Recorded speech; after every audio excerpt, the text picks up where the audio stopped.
ஒரு குட்டி கதை. ரெண்டு வீட்டுக்காரங்க இருக்காங்க. அதுல இந்த பக்கம் இருக்க வீட்டுக்காரங்க வீட்டுல ஒரு கொய்யா மரத்துல கொஞ்சமா காய் காய்ச்சிட்டு இருக்கு. இந்த பக்கம் இருக்க வீட்டுல எந்த மரமும் இல்லை. அதனால இந்த பக்கத்து வீட்டுக்காரங்களுக்கு நம்ம வீட்டுல ஒரு மரமும் இல்லை, இவங்க வீட்டுல மட்டும் கொய்யாக்கா காய்க்குது அப்படின்னு அவங்களுக்கு ஒரு பொறாமை. அதனால என்ன பண்ணாங்கன்னா, டெய்லி அவங்க வீட்டுல பெருக்கிற குப்பையெல்லாம் எடுத்து அந்த மரத்துல கொட்டிடுவாங்க.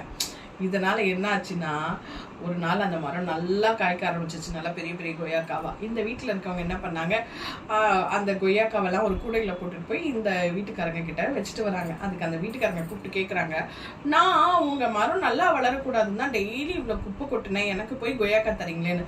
நீங்க கொட்டின குப்பையால தான் எங்க மரத்துக்கு நிறைய உரம் கிடைச்சு இப்ப இவ்வளோ பெரிய கொய்யாக்காவா காய்க்க ஆரம்பிச்சிருக்கு, அதனாலதான் உங்களுக்கு கொண்டு வந்து கொடுத்தோம் அப்படிங்கிறாங்க.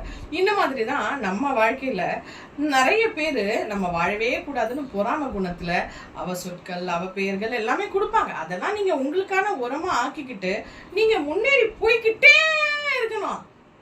அதுதான் அவங்களுக்கான நோஸ்கட். தேங்க்யூ.